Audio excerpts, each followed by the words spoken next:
The Queen is Dead. By Meep the Changeling. Chapter 18. A Business Dinner. Jade, 27th of Megan 15 EOH, mid-afternoon. The night jewels outside was covered in so much splendor and was such a work of art that all I could compare it to was the entrance to my former home. That carved edifice had been the work of 6 generations of changelings, all master sculptors, masons, and architects. This ship was 3 times as impressive, and I could only barely get an idea of how much work went into creating it. Which is why my mind broke a bit when I stepped aboard, led by a small group of zebras and an earth pony. The inside was even more ornate. The second I set hoof on the deck, thinking sort of just stopped. The cargo section of the deck was floored with wood, but the wood had been stained different colors, forming a geometric pattern of a crescent moon holding the sun like a bowl. The wooden floor stopped about halfway down the deck, and was replaced by a single broad road made from polished tiger stone. I didn't even know that semi-precious stone came in pieces big enough to make floor tiles a pony wide and long from. The basically made of gemstones road went straight down the middle of the ship to the large palace-like structure, passing through a mini orchard and garden along the way. The garden was nothing but lush grass, beds of wild flowers, berry bushes, and an actual bucking pond. A pond, on a boat. The palace was plated in gold and marble, or I guess could have been solid marble, but my brain didn't like working out how to make something made of that much marble float. It was shaped overall like a 3-tiered pyramid, with a big staircase going to the top, which was covered by a nice tent-like thing and I assume held the wheel and other sailing stuff. The stair itself was recessed back into the pyramid so that at each level there were 2 double doors, one on either side, which led into the interior of the opulently carved building on a boat. "Miss, are you all right?" some zebra asked, their voice suddenly and I assume finally cutting through my stunned looking around. "Hey!" I turned to see a tall zebra in a red silk sash with a bunch of tools tucked into it giving me a concerned look. "Sorry, This ship is amazing." He chuckled and offered me a grin made mostly of silver teeth. "She has been the good captain's dream pride for many years. There is no ship like her on all the seas." "Yeah, no shit," David said, looking over at an apple tree growing out of what looked like an ivory planter. "Now that you are back amongst the living," the zebra continued, "I wanted to know what you prefer for food and drink, as I am preparing your cabin while the others unload." "We get options?" I asked in an awestruck tone. He chuckled and shook his head, spiky mohawk mane defying the movement by staying perfectly still. "I'll prepare a sample platter for you. Get back to your kitchen. The captain will want a meal to share with our guests." The pale amber earth pony said in the bluntest, most emotionally dead voice ever. "Aye, bosun," the zebra said as he broke off from the main group to head for the doors on our right. "Don't mind him, miss, and sir. He's simply literally taken one too many lightning bolts to be polite anymore." "This is true," the earth pony informed. Be that as it may, I felt a bit nervous as we walked up the stairs to the top tier of the pyramid and he gestured to the doors on the left. "These are the good captain's chambers. Behave respectfully," he said as he pushed the doors open, calling. "Captain, I have brought the passengers. I will return to supervising the unloading." Sun's light, he literally couldn't be polite at all. Now I felt bad for being afraid he was going to hurt me. "Good work, be sure we are paid in full for the cargo and the expenses. Though, forgive the back pay owed. I am in a generous mood today." A deep, silk on sandpaper voice rumbled from around the corner. "Aye, good captain," the bosun said, moving aside to allow us. "As for my guests, come and take a seat. My chef will have a meal for us shortly," the rumbling added. The 3 of us turned the corner, and walked into a room somehow more lavish than the ship's outside. The floor shined everywhere. It wasn't covered by thick plush carpets with ornate floral designs. The walls were tiled in flat sheets of precious stones, and had tapestries covering them depicting everything from maps to awe-inspiring scenes of naval battles. As we rounded the corner, a huge black marble table dominated the room. It was perfectly round, inlaid with gold and silver to form swirling patterns, and had huge wooden chairs placed evenly around it save for one spot on the far side from us. That's where the captain sat. I had never seen the sea before today, but there was no mistaking the captain's chair, or rather throne. It was shaped like an hourglass, with a sort of half-bowl shape on the top. There was no back, it was a seat meant for comfortable lounging. It was made of gold embellishments and lined with dark red silk pillows. It was entirely unimpressive in comparison to the zebra sitting atop it. He was huge. If he stood up he would have come up to David's shoulders, and that's saying something. Most ponies came up to David's stomach. The captain was muscular, not grotesquely so, but in the manner of a pony who worked hard for their entire life. The scary part was I could tell he was muscular from just his barrel, because all four of his legs were replaced with burnished silver sculpted statue-like limbs which were animated by magic, moving as if they were flesh and bone instead of solid pieces of silver. His eyes were a deep grey, almost black, a perfect mid-tone for his darker white fur and jet black stripes.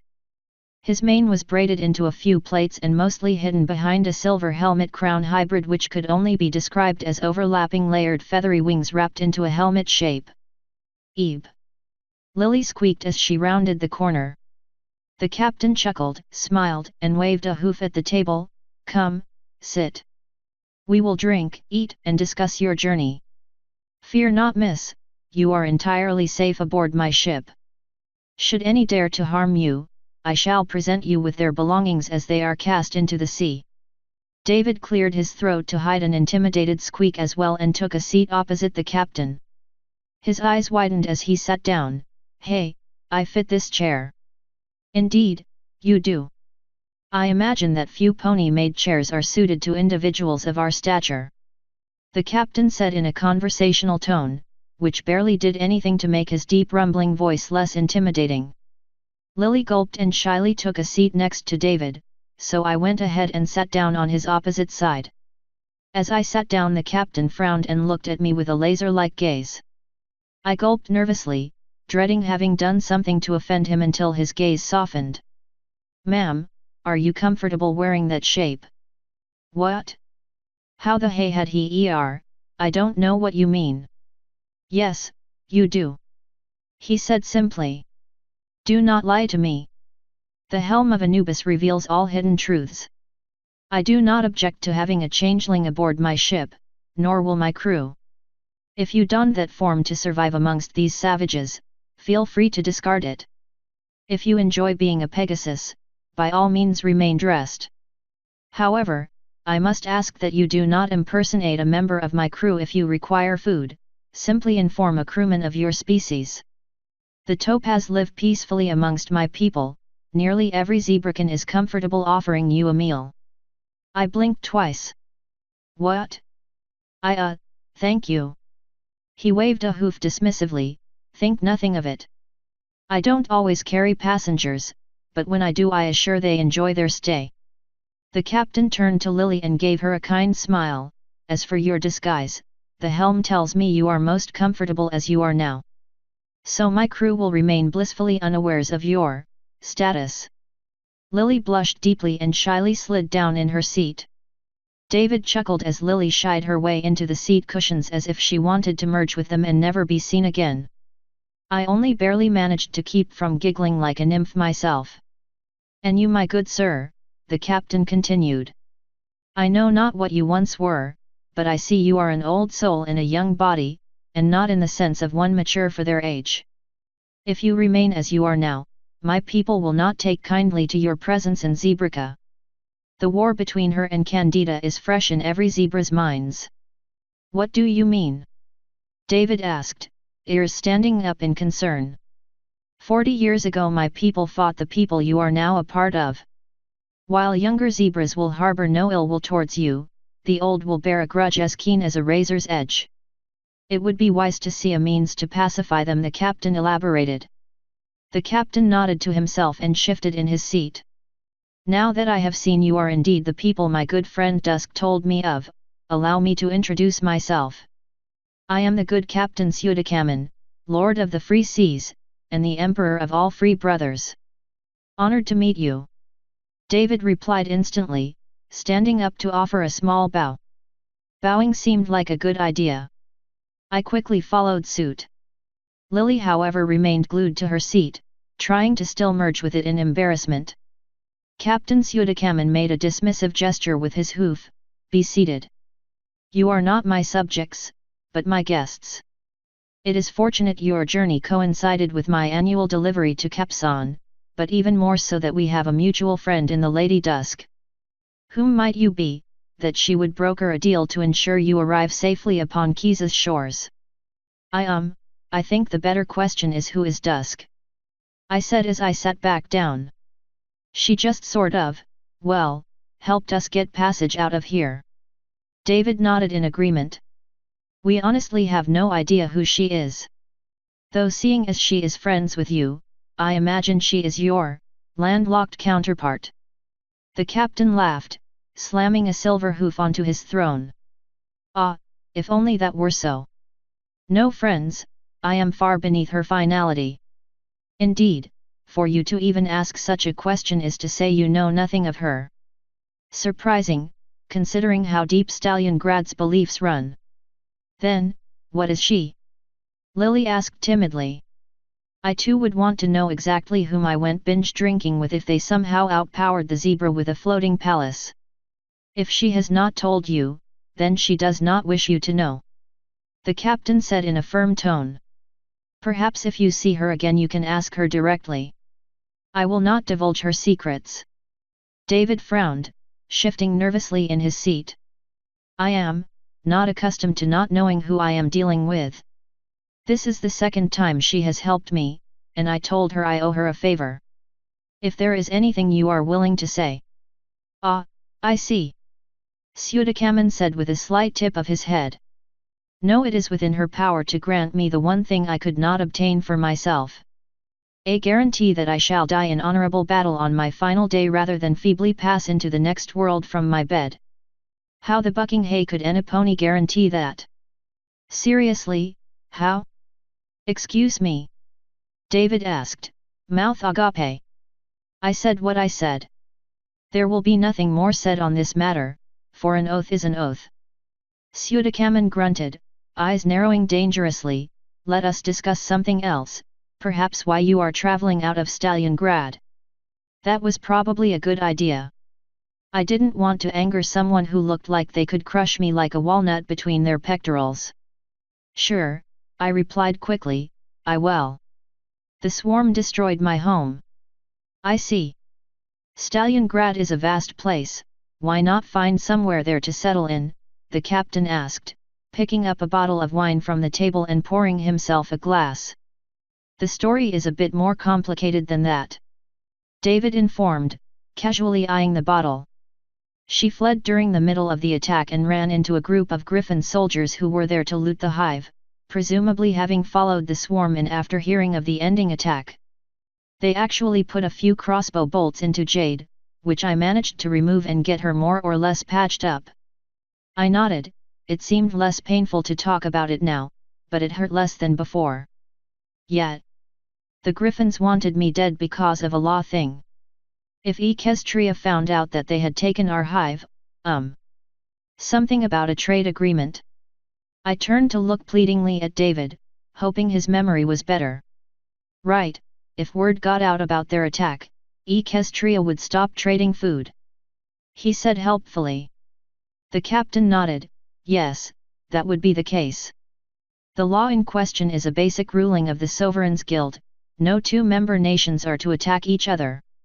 As I recall, the changeling hives were added to the list 7 years ago, not as member states but as off-limits for military action. Why? Lily asked shyly, but curiously. After Queen Chrysalis's invasion of Canterlot, many nations wanted to purge changelings from Equus, to prevent a similar attack on their own nations. Sudakaman answered. The guild decided in the end that this was punishing innocents for the crimes of a single faction and forbade it in a 3-2 vote. Thus, attacking a changeling hive non-defensively is a violation of the guild's rulings and at the least trade limitations would be imposed. Although, taking a hive's property after another party destroyed it would be fine. So that's why everything happened like it had. I felt a sharp pain in my chest. A pony's heart just didn't like anger mixed with grief. You, sure know a lot about the laws. I said to try and distract myself from the feelings. Sudakaman nodded and took a sip of his wine. I do. My family has dominated free trade in these waters for 6 generations. On the rare occasion a nation is placed under a trade embargo, my fleet sees a large increase in business. Keeping an eye and ear on the doings of the guild members is one way to keep profits flowing freely. For instance, Lily was it. You're a Germain unicorn, are you not? She nodded, sir. Then due to the import restrictions the guild placed on Germany after the Great War, the odds are quite good that I provided some of the transplanted organs keeping you alive. Sudakaman informed in a casual tone of voice. Before you object, most of my supply is sourced from the Emerald Hive. They seem to have an inexhaustible supply of medical goods and are more than willing to trade them for the right price. David blinked in surprise and turned to Lily with a look of excited shock. Your people are advanced enough to do organ transplants? Most nations are, she said with a sad sigh. I was not joking when I said Stalingrad is 5 centuries behind the times. She turned back to the captain, seeming to lose a bit of the shyness being revealed had created. I actually don't have any transplants. I am a biomancer, I fixed myself. My parents did get transplants though, a set of kidneys each. Lily paused and looked thoughtfully into the distance. I wonder if I could find the donors, they must be nice ponies. Sudakaman chuckled, should your travels take you up the Fertile Crescent to the equestrian border, and you care to cross 100 miles of Badlands, presuming the hive grants you permission to enter, I am very sure they could easily find at least the family of the donors. Well, we are going to Equestria anyways, we could try to stop by if it's on the way. I offered. Is Equestria your ultimate destination? Sudakaman asked curiously. David nodded slowly. That's right. I wasn't expecting a ship of this kind to be here. Could you by chance take us all the way to Equestria? He shook his head, yes, but I am afraid I will not. My fleet's ships are well known to Equestria's navy due to some recent conflicts of ideals. I will not risk my people to take you to an equestrian port. However, Keys is the Zebrakan capital and you should be able to find passage from there. If not, then the Fertile Crescent is your only other option. It wouldn't take long to walk, 2 weeks at the most, and most Zebrakan cities are within it. The sands on either side are quite hostile to life, you wouldn't cross them without a guide, and few zebras will associate with a diamond dog, noble or not. I frowned, so, you won't take us to Equestria even for Dusk's sake? He nodded. That is correct. No passenger is worth the lives of my crews. Not even myself. David nodded slowly, that seems fair. I wouldn't want to sail into hostile waters myself.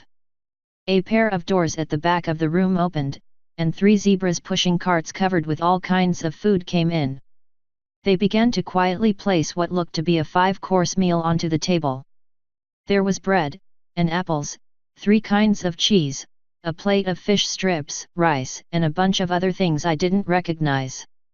It smelled delicious. Sudakaman turned to one of the servers as she set a plate of grapes in front of him and in a kind tone ordered, Miss Peña, one of our guests is a changeling.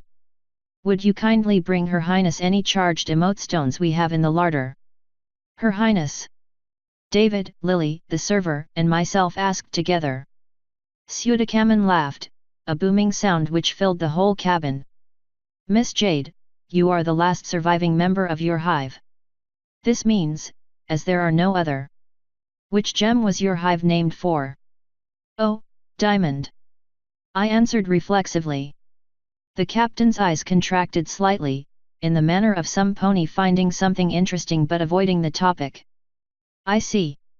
Miss Jade, as there are no other diamonds around you, and tragically left living, you are guaranteed to eventually pupate into a queen. Furthermore, as any changeling queen can lay enough eggs to restart a hive, international law recognizes anyling who survives a hive's destruction as its queen. While you will find you have little political power, none in truth, you do possess some diplomatic immunity and will find you can easily get audiences with rulers and nobles. It's the same for any dethroned ruler in fact. He gave me a simple smile as he continued, I suggest you enjoy the title. At the least, get used to having it. Once you arrive in Equestria, that will be what will let you potentially find some land to settle, if you are so inclined. I hadn't thought of that, I said, looking down at the silver plate of fish that had been set in front of me. I literally hadn't thought of what I would do after reaching Equestria. It was true, I would become a queen eventually. I could start a new diamond hive on my own. But did I want to? That would be a lot of work. I didn't know a thing about running a hive, or much of anything really. What would I do? Don't worry about that just yet, Jade.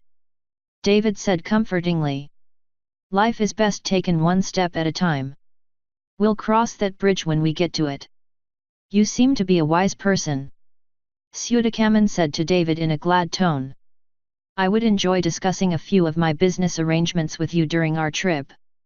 We will have 2 weeks assuming good winds. David bit his lip for a moment, then gave him a small nod. I suppose I could be of some assistance. I would prefer to not assist with anything resulting in the harm of others. I am after all, a medic. I took an oath to do no harm when possible. Sudakaman waved a hoof dismissively.